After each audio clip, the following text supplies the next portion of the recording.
So for this current crop of medium quality videos, I've kind of been filming all over the course of one weekend, or I've had the house pretty much to myself. A couple hours ago, I finished what I thought was going to be my last video of the weekend, which was about Thrice's Artist in the Ambulance.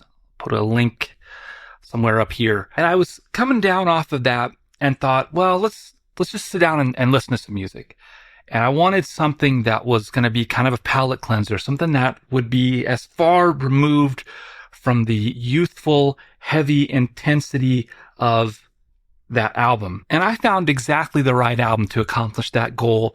This is The Whispers' Just Gets Better with Time. Put this on the turntable, spun it up, and was just vibing out. And then I thought, you know what? Let's do one more off the cuff, no script. Let's just do this thing. My name's Adam, and this is Medium Quality. I want to try a little experiment to kick this video off. I put a link in the description section below to the music video for the hit single from this album, Rock Steady. I want you to right-click on that link and open it in a fresh tab of your browser of choice. But when the music starts, I want you to close your eyes until you hear the singing start. And I want you to imagine what the group of men singing that song would look like.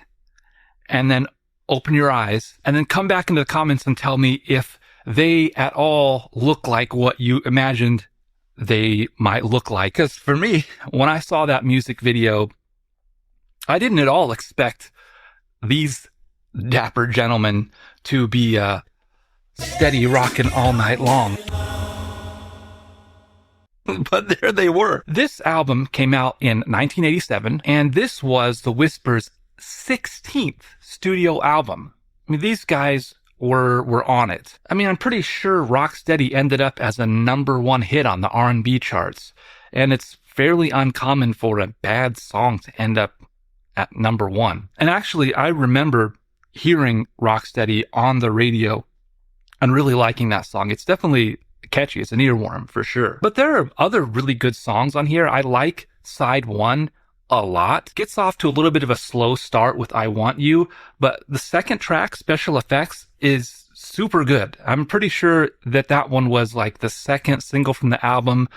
Didn't exactly go anywhere. I mean, imagine putting out an above average R&B album in 1987, not realizing that in just under a year, the entire genre is going to be redefined by the New Edition Heartbreak album. I wouldn't necessarily expect you to run out and try to pick up this album, but it's worth a casual listen on your streaming service of choice. And that brings us to the question of, why do I own this? Well, one of my good friends found this record while digging, and knew very well that he wouldn't like it, but that it would be just my kind of thing. And as it turns out, it was. But not at first. When he brought it over, I put it on, listened to the first side, and was like, okay, it's passable. It's not terrible. It's okay. But I thought I would probably never spin it again. And then for some reason this weekend, I dropped it on because I wanted to give it another chance. And then I listened to it again. On that third listen, it put its hooks in me. And I was like, you know what? This is better than I gave it credit for at first listen. And so I'm taking this out of my trade pile for the local record store, and I think it's actually going to earn a spot on the shelf. Who would have thought?